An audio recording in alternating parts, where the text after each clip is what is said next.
చాలామంది అంటుంటారు, ఈ జన్మ ఎందుకు ఇచ్చాడు దేవుడు, ఈ శరీరంలో ఉండడం వల్లనే కదా ఈ కష్టాలు, దుఃఖాలు, సమస్యలు.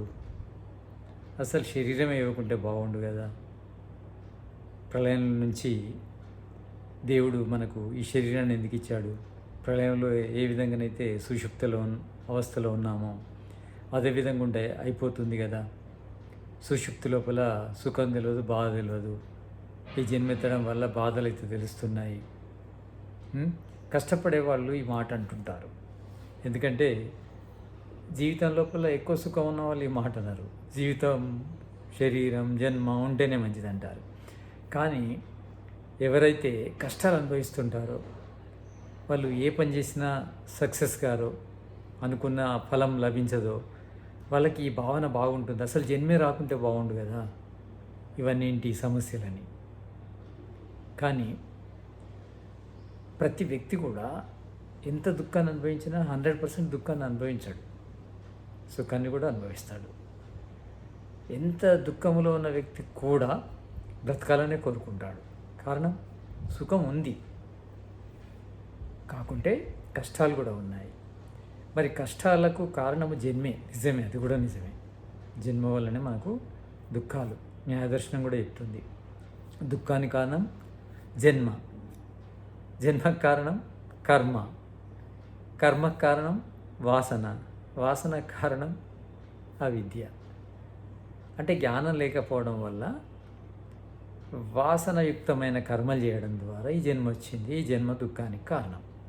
అంటే నిజానికి సంపూర్ణంగా మనం దుఃఖం నుంచి దూరం కావాలంటే జన్మనే లేకుండా చేసుకోవాలి. జన్మ లేకుండా అయితేనే నిజంగా దుఃఖాలు లేకుండా అవుతాయి. అంటే జనం అంటున్నది కూడా జన్మ లేకుంటే బాగుందని. కానీ జన్మ లేకుండా సుషుప్త అవస్థలో ప్రళయ స్థితిలో పడి ఉన్నట్టు ఉండడం కాదు. జన్మ లేకుండా ఉండడం అంటే చీకట్లో పడి ఉండడం కాదు, ఈశ్వరుని లోపల ఉండాలి. అది జన్మరాహిత్యం అంటే. అప్పుడు ఆనందమే ఉంటుంది, దుఃఖం ఉండదు. జన్మ లోపల సుఖం దుఃఖం రెండు ఉన్నాయి. ముక్తి లోపల కేవలం సుఖమే ఉంటుంది. ప్రళయం లోపల సుషుప్తావస్థ లోపల ఒక రకంగా దుఃఖమే అది. కనుక జన్మ వచ్చింది మంచిదే.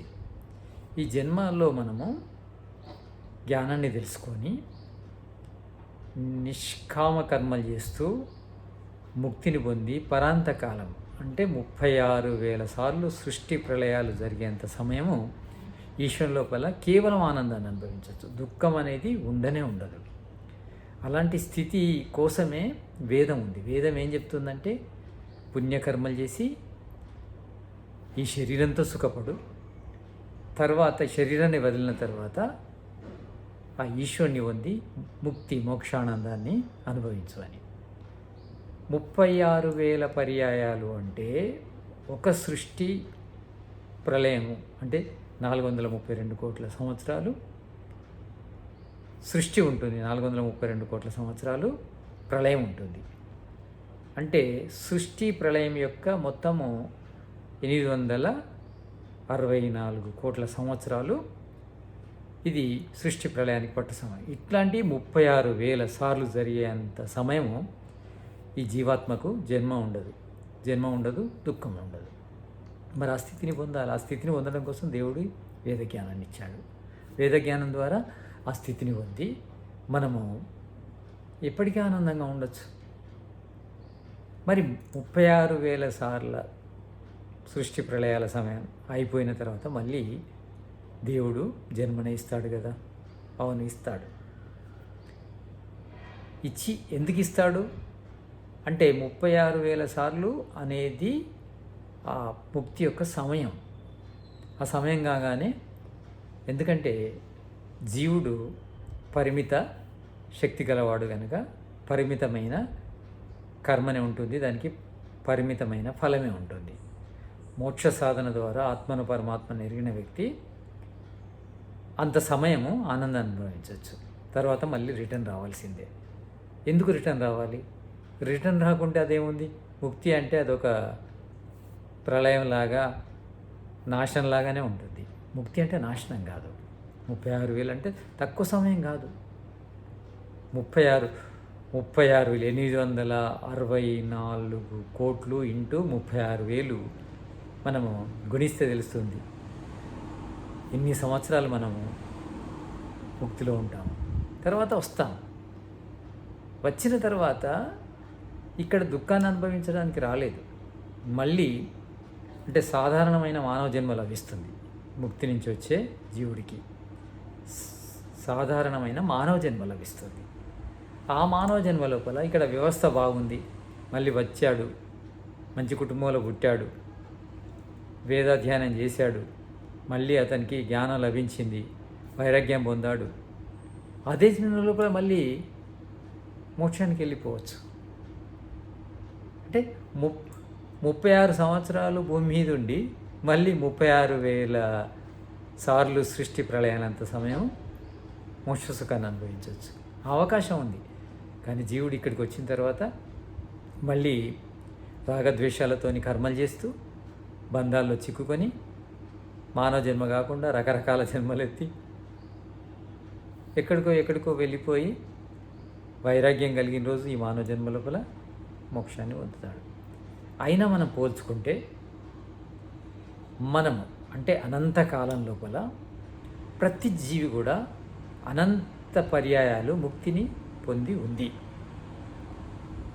ఈ ముక్తిలో ఉన్న సమయమే ఎక్కువ జీవుడికి.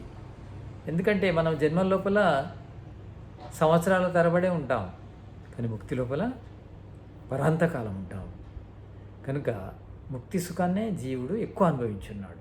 కానీ ముక్తి సుఖానికి సంబంధించిన స్మృతి వాసన కానీ దానికి సంబంధించిన సంస్కారాలు కానీ ఏముండవు కనుక మనకు తెలియదు. కనుక మనము జీవుడు ముక్తిలోనే ఎక్కువ ఉన్నాడు. అంటే కొంతమంది ఈశ్వరుని నిందిస్తుంటారు, ఎందుకు జన్మించాడు, ఎందుకు కష్టపడుతున్నాడని. జన్మించింది కూడా సుఖం కోసమే. ఈ జన్మ లోపల సుఖాన్ని పొందుతూ, అంటే జన్మతో పాటు ఈశ్వరుడు ఈ సృష్టి జగత్తును నిర్మించి ఈ శరీరాన్ని ఇచ్చి మనకు దీన్ని ఏ విధంగా ఉపయోగించుకోవాలని జ్ఞానాన్ని కూడా ఇచ్చాడు. వేదం చదవక వేదాన్ని అర్థం చేసుకోకుండా మనం ఈశ్వరుని నిందిస్తున్నాము. వేదాన్ని చదివి అర్థం చేసుకుంటే అసలు మన యొక్క జన్మ అనేది మన భౌతిక సుఖానికి తర్వాత ఆధ్యాత్మిక సుఖానికి కారణమవుతుంది మానవ శరీరం. ఆ విషయాన్ని మనము వేదజ్ఞానం ఉంటేనే తెలుసుకోవచ్చు. వేదజ్ఞానం లేనప్పుడు ఈ జగత్తు కానీ ఈ మానవ జన్మ కానీ వ్యర్థమే. మానవ జన్మ వ్యర్థమని ఎందుకు అనుకుంటాడంటే వేదజ్ఞానం లేకపోవడం వల్ల. నిజానికి వేదజ్ఞానం లేకపోతే మానవ జన్మ వ్యర్థమే. ఈ మానవ జన్మను మనము భౌతిక సుఖం పొందే విధంగా ఆధ్యాత్మిక సుఖం పొందే విధంగా జ్ఞానం ద్వారా నిర్మించుకోవాలి. దానికి వేదజ్ఞానం అవసరం. వేదం అంటే శబ్దం కాదు, ఏదో మంత్రాలు నేర్చుకోవడం కాదు. మంత్రం అంటే ఏంది? ఆలోచన. అంటే ఆలోచన శక్తిని పెంచుకోవాలి. వేద మంత్రం అనేది ఆలోచన శక్తికి ఇంధనం కావాలి. ఆలోచన ఎలా చేయగలం మనం? ఆలోచించాలంటే జ్ఞానం ఉండాలి, జ్ఞానం అనే ఇంధనం ఉండాలి. అది ఎక్కడుంది? వేదంలో ఉంది. వేదంలో ఉన్న జ్ఞానం ద్వారా ఆలోచన శక్తిని పెంచుకొని వివేక జ్ఞానాన్ని పొంది వైరాగ్యాన్ని పొంది మళ్ళీ మోక్షంలోకి వెళ్ళిపోవచ్చు. మన సొంతిల్లు మోక్షమే, ముక్తే. అంటే ఆ బ్రహ్మ ప్రాప్తే. ఆ బ్రహ్మనే మన నిజమైన సొంత ఇల్లు. ఈ జన్మలు, ఈ భూమి, ఇక్కడ ఈ జగత్తు లోపల అనేది మనది పరాయిల్లే. సొంతిల్లు మనది బ్రహ్మస్థానమే. అక్కడనే ఎక్కువ రోజులు ఉన్నాము, అక్కడనే ఎక్కువ రోజులు ఉంటాము. ఇక్కడ ఉండేది తక్కువ టైం. ఇవన్నీ విషయాలు వేద జ్ఞానము ఉంటేనే తెలుస్తాయి. లేకుంటే మనిషి ఏం చేస్తాడు? తన జ్ఞానానికి అనుకూలంగానే ఆలోచిస్తాడు, తన జ్ఞాన పరిధిలోనే ఆలోచిస్తాడు. తన జ్ఞాన పరిధి ఎంత ఉంటే అంతే ఆలోచిస్తాడు. ఎప్పుడైనా జ్ఞాన పరిధిని పెంచుకోవాలి. జ్ఞానాన్ముక్తి విపర్యాయో బంధ. బంధో విపర్యాయ. బంధము విపర్యాయం వల్ల, అంటే అవిద్య వల్ల బంధం కలుగుతుంది, జ్ఞానం వల్ల ముక్తి కలుగుతుంది. అవిద్యతో చేసే కర్మలు చేయడం ద్వారా బంధం కాదు, కర్మలను అజ్ఞానంలో చేయడం ద్వారా బంధం లభిస్తుంది.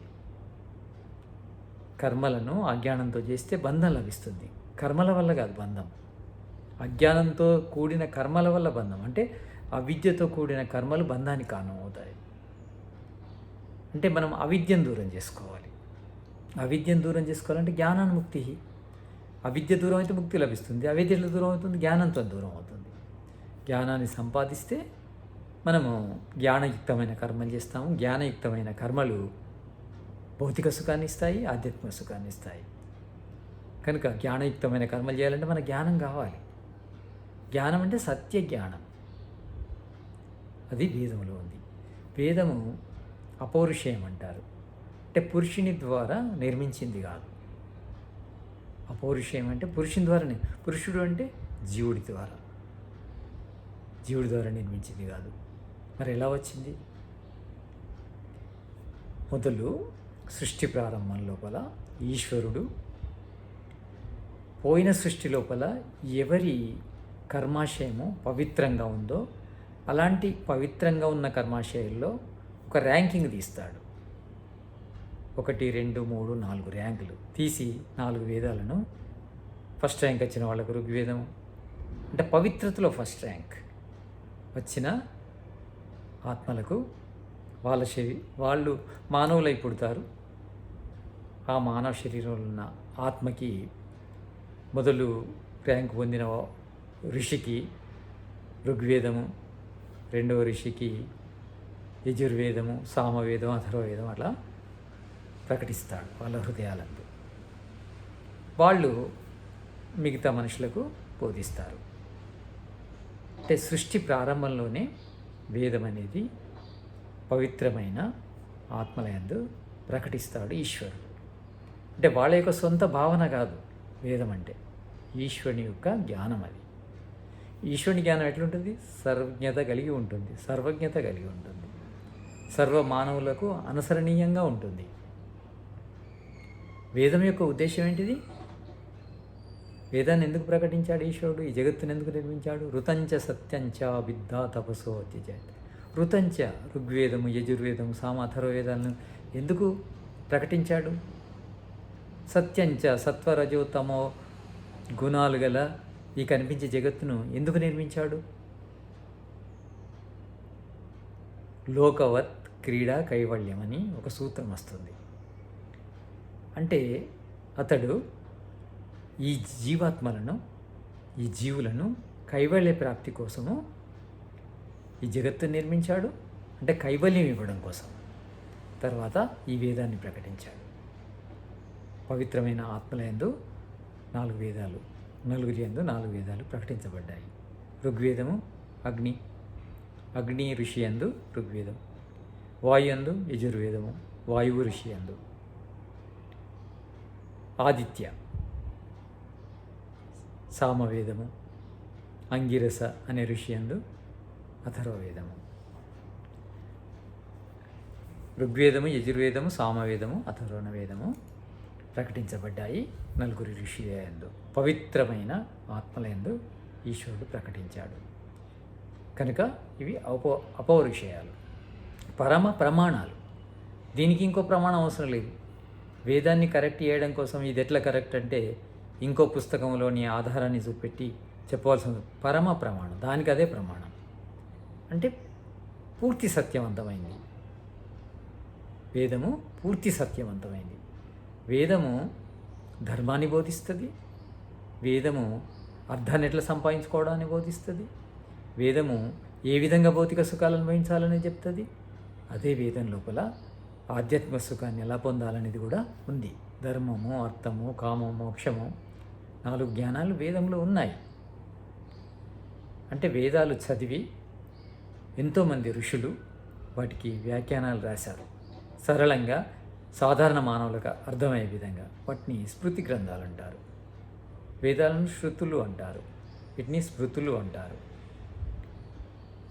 ఇవన్నీ మనం చదివి మనము ఎలాంటి కర్మలు చేయాలి, ఆ కర్మల ద్వారా భౌతిక సుఖాన్ని, మోక్షాన్ని రెండింటిని పొందాలి. భోగము, అపవర్గము, అభ్యుదయము, నిశ్చేయసము.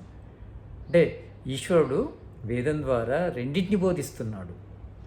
భౌతిక సుఖాలు కూడా అనుభవించు అని చెప్తున్నాడు. ఆధ్యాత్మిక సుఖం కూడా అనుభవించు. భౌతిక సుఖాల వరకే ఆగిపోకు. ఆధ్యాత్మిక సుఖాన్ని పొందడము నీ పరమ లక్ష్యం కావాలి అనేది వేదం చెప్తుంది.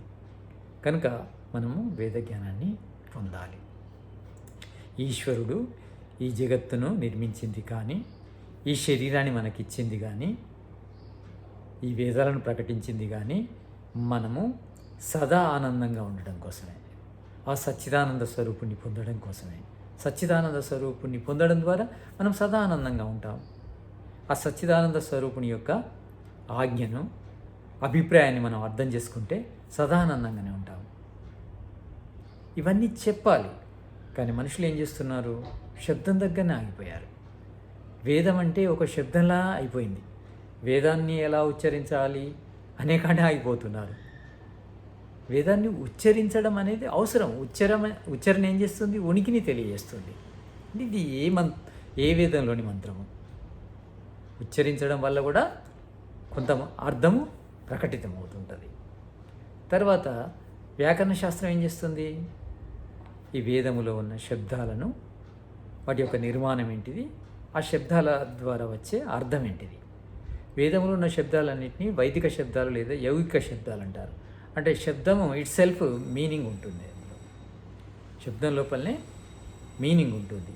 ఆ వ్యాకరణ శాస్త్రం చదవడం ద్వారా ఆ శబ్దానికి ఏం మీనింగు అనేది అర్థమవుతుంది. అంటే శబ్దము వ్యాకరణం ద్వారా అర్థము తెలుస్తుంది. కానీ అర్థమే పరమార్థం కాదు. వేద శబ్దాలకు అర్థమే పరమార్థం కాదు. ఆ అర్థము వెనుక ఉన్న పదార్థాన్ని తెలుసుకోవాలి. మనం పదార్థ జ్ఞానం కావాలి. వేదం ఎందుకంటే పదార్థాలను తెలుసుకోవడం కోసం, ఆ పదముల వెనుకున్న పదార్థాలను తెలుసుకోవడం కోసం వేదం. మరి పదార్థాన్ని ఎవరు తెలుసుకోగలరు? సమాధి ప్రజ్ఞ ఉన్న వాళ్ళు మాత్రమే తెలుసుకోగలరు. సమాధి స్థితిని పొందాలి. సమాధి స్థితి అంటే మనసు యొక్క అత్యుత్తమ స్థితి, సాత్వికమైన స్థితి, 100% సాత్వికంగా ఉండే స్థితి. ఆ స్థితి లోపల మనసు 100% సాత్వికంగా ఉన్నప్పుడు ఆ వేదం యొక్క పదార్థాన్ని కూడా తెలుసుకోగలదు. ఆ వేద పదార్థాన్ని తెలుసుకున్న వాళ్ళే ఆప్తులు. వేద పదం యొక్క పదార్థాన్ని తెలుసుకున్న వాళ్ళనే ఆప్తులు అంటారు. ఆప్తులు అంటే ఋషులు ఆప్తులు. ఈశ్వరుడైతే ఎట్లా? సర్వజ్ఞుడే. సర్వజ్ఞుని యొక్క శబ్దాల యొక్క పదార్థాన్ని తెలుసుకున్న వాళ్ళు సమాధి స్థితి లోపల వాళ్ళని ఋషులు అంటారు. వాళ్ళ శబ్దాలు కూడా మనకు ప్రమాణమే. అంటే వాళ్ళ యొక్క రచనలు కూడా మనకు ప్రమాణమే. ఎందుకంటే ప్రాప్తి చేసుకున్న వాళ్ళు చెప్పేదే యథార్థంగా ఉంటుంది. ఆప్తుడు అంటే ప్రాప్తి చేసుకున్నవాడు. ప్రాప్తి చేసుకున్న వాళ్ళ యొక్క పుస్తకాలనే మనము శబ్ద ప్రమాణంగా తీసుకోవాలి. శబ్ద ప్రమాణము మన లోపల సందేహ నివృత్తి చేయించుతుంది, అంటే అర్థం చేయించుతుంది సత్యాన్ని. కానీ ఇంకా అంతకంటే లోతుకు వెళ్ళి మనం కూడా పదార్థాన్ని పొందే ప్రయత్నం చేయాలి. తత్వాల దర్శనం చేసుకోవాలి. అదే చెప్తుంది వేదం కానీ ఋషులు కానీ చెప్పేది ఏంటంటే మనం పదం దగ్గరనే ఆగిపోకూడదు. పదార్థాన్ని తెలుసుకోవాలి. పదము నుంచి అర్థము, ఆ తర్వాత పదార్థము. అలా తెలుసుకున్నప్పుడే మనము ఎల్లప్పుడూ సుఖంగా ఉండగలము. ఇవన్నీ ఏవి చేయకుండా ఈ జన్మ వల్ల మనకు దుఃఖం కలుగుతుందంటే, ఈ జన్మ మానవ జన్మ కేవలము మానవులాగా అలాగానే జన్మించి అలానే ఉంటే కాదు, ద్విజులం కావాలి. అంటే రెండో జన్మ ఎత్తాలి. రెండో జన్మ అంటే ఏంది? జ్ఞానాన్ని పొందాలి. జ్ఞానోదయం కావడమే నిజమైన మానవ జన్మ అవుతుంది. మనుష్య రూపేణ మృగచ్చరంతి అంటాడు భర్తృహరి. ఆ మాట ఎందుకు అనవలసి వచ్చింది? దానికి వేదం ఏం చెప్తుంది? మనుర్భవం ఉంటుంది. మృగాలుగా ఉండకండి అంటే మనుషులు జ్ఞానాన్ని పొందినప్పుడు మృగాలుగానే ఉంటారు. మృగాలుగా అంటే బుద్ధి లేకుండా ఉంటారు, జ్ఞానం లేకుండా ఉంటారు. జ్ఞానం పొందితే వస్తుంది. జ్ఞానం అనేది పొందితే వచ్చేది. ఇది జ్ఞానము స్వాభావికం కాదు, నైమిత్తికం. పొందితే వస్తుంది, పొందకుంటే రాదు. అందుకే దేవుడు వేదాలను ఇచ్చాడు. వేదాలను మనం పొందాలి. వేదాలను పొందితే మనుషులం అవుతాము. ఆ మానవత్వం నుంచి దైవత్వాన్ని కూడా పొందగలము. పశుతత్వం నుంచి మానవత్వం, మానవత్వం నుంచి దైవత్వం, దైవత్వం నుంచి బ్రహ్మత్వాన్ని పొందగలం. అహం బ్రహ్మస్మి, బ్రహ్మస్థులం కాగలం. ఇవన్నీ మనకు మన సనాతన ధర్మం లోపల ఉన్నాయి. అంటే ఆ కాలం లోపల, వైదిక కాలం లోపల అందరికీ ఇవి సహజంగా లభించేవి. ఎందుకంటే అప్పుడు శాసనమే అలా ఉండేది. ఎవరు కూడా 8 సంవత్సరాలు దాటిన తర్వాత 5 నుంచి 8 సంవత్సరాల వరకు ఎవరైతే పిల్లలు 5 సంవత్సరాల లోపు ఉండొచ్చు, 5 నుంచి 8 సంవత్సరాల వరకు ఎగ్జంప్షన్ ఉంది.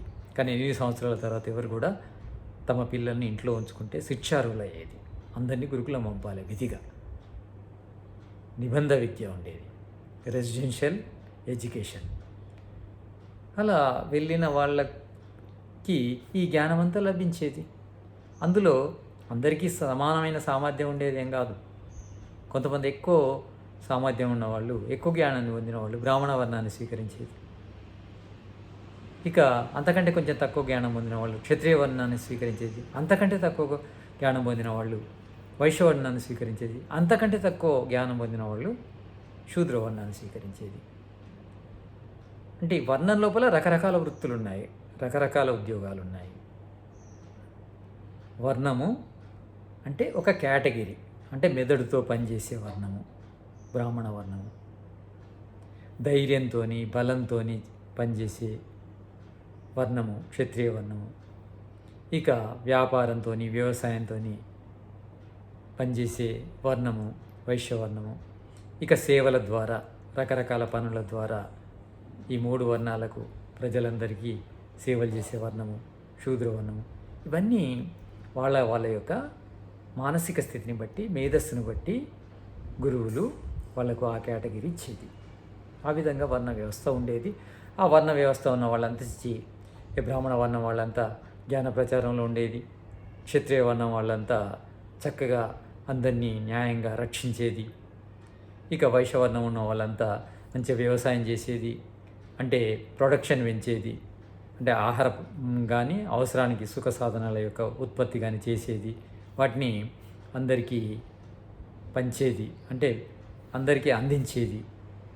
ఆ విధంగా మంచి వ్యవస్థ ఉండేది వైదిక సమయం లోపల. వేద ధర్మాన్ని పాటించిన సమయం లోపల ఆ వ్యవస్థ ఉండేది. అందరికీ కూడా జ్ఞానము, అందరికీ కూడా న్యాయము, అందరికీ కూడా ఐశ్వర్యము, అందరికీ కూడా ఆనందం లభించేది. అందరి జన్మలు కూడా సద్వినియోగం అయ్యేది. కానీ ఆ వ్యవస్థ పోయింది. కేవలం ఎడ్యుకేషన్ అంటే ఏమవుతుంది? అర్ధ విద్య మాత్రమే చెప్తున్నారు. అంటే డబ్బును ఎలా సంపాదించాలి, అది కూడా పూర్తిగా సఫలం కాలేకపోతుంది. దానిలో కూడా సఫలం కాలేకపోతున్నారు. ఆ డబ్బును కూడా అందరూ పొందలేకపోతున్నారు. ఈ ఎడ్యుకేషన్ కేవలం డబ్బు కోసమే, కానీ ఆ డబ్బు కూడా అందరికీ లభించట్లేదు. రాజకీయ వ్యవస్థ లోపల న్యాయాన్ని సంరక్షించాలి. ఎవరైతే న్యాయంగా పురుషార్థం చేస్తారో వాళ్ళకి తప్పకుండా లాభం కలగాలి. అంటే కష్టే ఫలే, ఎంత కష్టపడితే అంత ఫలం లభించాలి. క్షత్రియుడు భగవంతుని వలె, అంటే భగవంతుడు ఏదైతే ఆదేశాన్ని చేశాడో అదేవిధంగా న్యాయాన్ని సంరక్షించాలి. చెడు చేస్తే శిక్ష, మంచి చేస్తే లాభము కలిగే విధంగా ఉండాలి. అంటే చెడు చేసిన వాళ్ళకి శిక్షించి వాళ్ళను మళ్ళీ మంచి వాళ్ళుగా మార్చే వ్యవస్థ అనేది ఉండేది. అప్పుడు అందరికీ మంచి వాళ్ళుగా ఉండేది, అంటే మంచి చేయడం కోసమే ఇష్టపడేది. ఎందుకంటే మంచి చేయకుంటే సమాజం లోపల వాళ్ళకి సుఖం లభించేది కాదు. అందుకే మహర్షి దయానందుడు అంటాడు, ఎలాంటి సమాజాన్ని నేను కోరుకుంటున్నా అంటే ఈ సమాజం లోపల మంచివారు, బలహీనులైన, అధికారం లేని వారైనా, తక్కువ కులం వారైనా వాళ్ళకి గౌరవం లభించాలి. ఇక చెడ్డవారు, ఎక్కువ కులం వారైనా, ధనవంతులైన, బలవంతులైన వాళ్ళకి అవమానం జరగాలి. అంటే ఈశ్వరుడు అదే కోరుకుంటాడు కనుక రాజు కూడా అదే విధంగా కోరుకోవాలి. ప్రభుత్వము అదే విధంగా కోరుకునే వ్యవస్థ ఉండాలి. చట్టానికి ధర్మానికి మధ్య వ్యత్యాసం ఉండకూడదు. ధర్మం అంటే ఈశ్వరుని యొక్క ఆజ్ఞ. ఈశ్వరుని యొక్క ఆజ్ఞనే చట్టం కావాలి. అప్పుడే మనుషులందరూ సుఖంగా ఉండగలరు, అందరికీ న్యాయం జరుగుతుంది. కనుక ఇవన్నీ లేకపోవడం వల్ల మనుషులు ఆలోచిస్తున్నారు ఈ జన్మ ఎందుకని. జన్మ మంచిదే, అందులో మానవ జన్మ ఉత్తమమైంది. మనము పాపము పుణ్యము సమానమైనప్పుడే మానవ జన్మ లభిస్తుంది. సమానమైన పుణ్యం అధికమైన మనకు మానవ జన్మ లభిస్తుంది. అలాంటి మానవ జన్మ యొక్క ప్రత్యేకత ఏంటంటే ఇది కర్మయోని భోగయోని. అంటే ఈ జన్మలో మనం కర్మలు కూడా చేస్తాము, భోగం కూడా అనుభవిస్తాం. భోగం అంటే పోయిన పాపానికి దుఃఖాన్ని అనుభవించవలసి ఉంటుంది, పోయిన పుణ్యానికి మనము సుఖాన్ని కూడా అనుభవించవలసి ఉంటుంది. తర్వాత ఇప్పుడు కర్మలు చేస్తే మళ్ళీ పాపము పుణ్యం అనేటివి తయారవుతుంటాయి. కానీ పశువుల లోపల అలాంటి వ్యవస్థ లేదు. భోగయోనులు కేవలము భోగమే. అదేం భోగము అంటే పశు జన్మ లభించిందనుకోండి, అంటే పశువు అంటే పశువులు పక్షులు రకరకాల జీవరాశులు, మానవుడు తప్ప మిగతా అవన్నీ కూడా, వృక్షాలు కూడా, ఇవన్నీ కూడా పనిష్మెంట్ జన్మలు.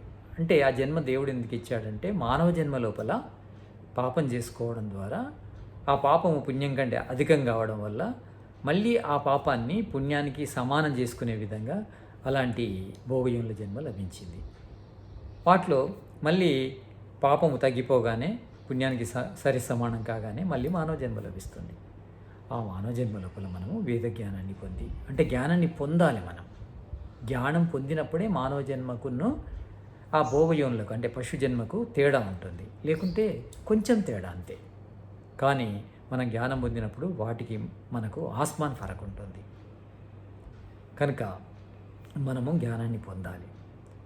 జ్ఞానం పొందినప్పుడే మానవ జన్మను మనము సద్వినియోగం చేసుకోగలం. మానవ జన్మ ఎత్తినందుకు సఫలీకృతం అవుతుంది, లేకుంటే వ్యర్థమవుతుంది. కనుక మనము జ్ఞానాన్ని పొందడం అనేది మానవ జన్మ లోపల ముఖ్యమైన లక్ష్యంగా ఉండాలి. జ్ఞానాన్ని నిరంతరం పొందుతుండాలి, జ్ఞానాన్ని పొందుతుండాలి. ధ్యానం ద్వారా ఆ జ్ఞానాన్ని పెంచుకుంటూ ఉండాలి. జ్ఞానము ధ్యానము ఇవి రెండు మరవకుండా ప్రతినిత్యము మనం చేస్తుండాలి. సత్య జ్ఞానాన్ని పొందాలి. మనకు జ్ఞానం ఏం చేస్తుంది? అవిద్యను దూరం చేస్తుంది. అంటే అవిద్య అంటే ఒకదానికొకటి అనుకోవడం వల్ల మనము దుఃఖాల పాలవుతున్నాం. కనుక ఏదేంటో యథార్థాన్ని తెలియజేస్తుంది. అందుకే కృష్ణుడు అంటాడు, యథార్థ దర్శనం జ్ఞానం ఇది. యథార్థ దర్శనం ఎప్పుడు కలుగుతుంది? జ్ఞానం ఉంటేనే కలుగుతుంది. అంటే జ్ఞానాన్ని పొంది మనము అవిద్యను దూరం చేసుకోవాలి. అవిద్య దూరం అయితే దుఃఖం దూరం అయిపోతుంది, అంతే. అంటే మన సమస్త దుఃఖాలకు కారణము అవిద్య. ఆ అవిద్యను దూరం చేసేది జ్ఞానం మాత్రమే. జ్ఞానం అంటే light, just like light. Light ఉంటే మనకు వస్తువులు ఉన్నట్టు కనిపించినట్టే జ్ఞానాన్ని పొందితే కూడా మనకు అవిద్య అనేది దూరం అయిపోతుంది. అప్పుడు మనము దుఃఖాల నుంచి దూరం అవుతాము, ఆనందాన్ని అనుభవిస్తాము. అందరూ కూడా జ్ఞానాన్ని పొందే ప్రయత్నం చేయాలి. జ్ఞానాన్ని పొందడం కోసము జ్ఞానం పొందిన వాళ్ళు జ్ఞానం పొందించడానికి కూడా ప్రయత్నం చేయాలి. అందుకే మహర్షి దయానందుడు చెప్తాడు, వేదమును చదువుట చదివించుట, వినుట వినిపించుట ఆరులందరి పరమధర్మం. దీని అర్థం ఏంటంటే శ్రేష్టమైన మానవుల యొక్క పరమధర్మం ఏంటంటే జ్ఞానాన్ని పొందాలి, జ్ఞానాన్ని పంచాలి, జ్ఞానాన్ని పెంచుకోవాలి, పంచుకోవాలి, చదవాలి, చదివించాలి, వినాలి, వినిపించాలి. దీనివల్ల ఏమవుతుందంటే మానవ జన్మ అనేది సఫలమవుతుంది, లేకపోతే కాదు. జ్ఞానం లేకుండా మానవ జన్మ వ్యర్థమైపోతుంది. కనుక జ్ఞానం మనం పొందాలి. అంటే మానవుడు మాత్రమే ద్విజుడు కాగలడు, రెండో జన్మ ఉంటుంది. మిగతా భోగయోనులకు రెండో జన్మ లేదు, ద్విజత్వం లేదు. మానవులందరూ కూడా ద్విజులు కావచ్చు, పుట్టుకతోనే అందరూ శూద్రులే. ద్విజుడు అంటే జ్ఞానాన్ని పొందినవాడు. జ్ఞానాన్ని ఎవరు పొందుతారు? వాళ్ళు బ్రాహ్మణ వర్ణాన్ని స్వీకరించవచ్చు, క్షత్రియ వైశ్య వర్ణాన్ని స్వీకరించవచ్చు. ఇక బ్రాహ్మణ వర్ణాన్ని స్వీకరించిన వాళ్ళు తప్పకుండా కూడా మానవులందరికీ శిక్షణ ఇవ్వాలి. శిక్షకు అర్హులు కాకుండా చేయాలి. శిక్షణ తర్వాతనే శిక్ష. శిక్ష ఎవరిది? క్షత్రియుల యొక్క పని. బ్రాహ్మణులు మొదలు అందరికీ, మానవులందరికీ శిక్షణ ఇవ్వాలి. ఇది చెడు, ఇది మంచి, ఇది చెడు చేయకూడదు, మంచి చేయాలి అన్నప్పుడు మనుషులు శిక్షకు అర్హులు కారు. అయినా చెప్పినా మనుషులు మారలేదనుకోండి, అప్పుడు క్షత్రియులు వాళ్ళని శిక్షించి మార్చాలి. శిక్షణ ద్వారా మారని వ్యక్తిని శిక్షించి మార్చాలి. కానీ అందరికీ మాత్రము వైశ్యవర్ణం వారు అన్నపానీయాలను అందించవలసి ఉంటుంది. ఆహారము కల్తీ లేకుండా, ఆహారం లోపల ఎలాంటి రోగకారకాలు లేకుండా ఆహారాన్ని అందించగలగాలి. ఇది వైశ్యుల ధర్మం. ఎవరు కూడా పస్తులతో ఉండకూడదు. అలా ఉండాలి. అన్నం యొక్క ప్రొడక్షన్, ఆహారోత్పత్తి అలా జరగాలి. ఆకలి అనేది ఉండకూడదు. అంటే ఆకలి ఎవరికి కూడా ఉండకూడదు. అంటే దాని అర్థము అందరికీ అన్నము అందాలి, ఆహారము అందాలి. అలాంటి వ్యవస్థ ఉండాలి. అంతేకాకుండా మానవుడు ధర్మార్థ కామోక్షాలు సంపాదించే విధంగా వాళ్ళ జీవితానికి వైశ్యవర్ణం కూడా సహకరించాలి. ఎప్పుడు మనిషి ఈ చతుర్విధ పురుషార్థాలు సంపాదిస్తాడు, తనకు కావాల్సినవన్నీ లభించాలి. శరీర పోషణకు కావాల్సినంత లభించాలి. సుఖ సాధనాలు ఉంటేనే ఇవన్నీ సాధ్యమవుతాయి. అలాంటి వ్యవస్థ కూడా ఉండాలి. అంటే ప్రతి వర్ణం కూడా ఇంపార్టెంటే.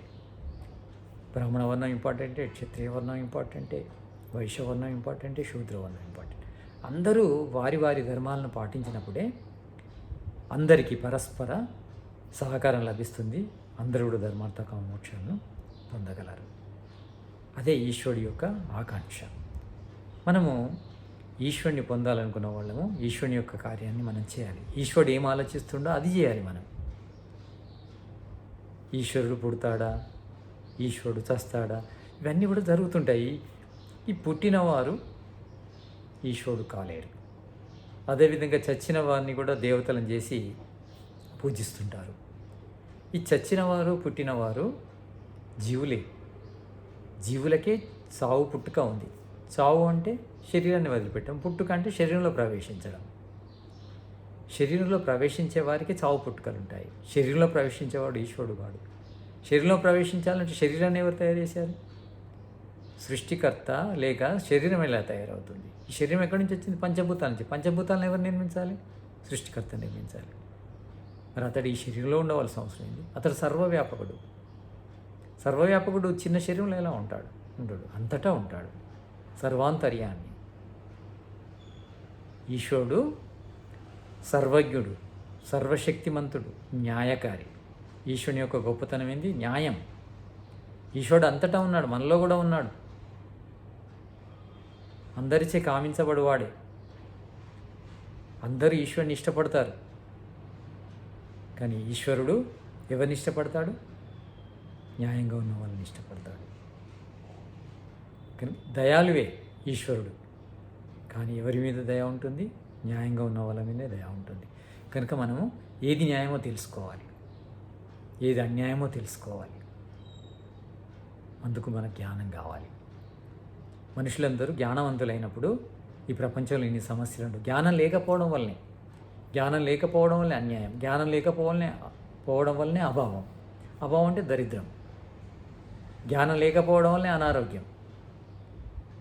అన్ని సమస్యల వెనుక, అన్ని దుఃఖాల వెనుక అజ్ఞానమే కారణం, అవిద్యే కారణం. ఈ అవిద్యను, అజ్ఞానాన్ని దూరం చేయాలంటే జ్ఞాన ప్రచారమే ముఖ్యం.